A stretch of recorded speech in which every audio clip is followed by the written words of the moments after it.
با سيستم كجبلان با ماشان كجرو جبلان waa Kenya u shaqaysa waa dad Kenyaana waxaan hadda aan maqlayna maqal nagu ahay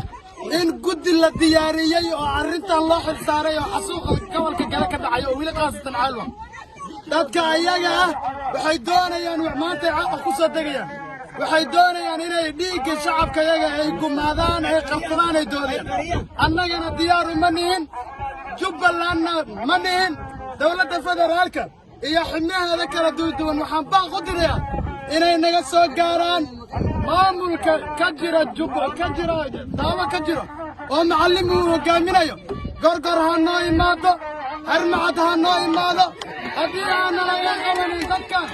gumaad baan ku jirnaa war gurmad baan u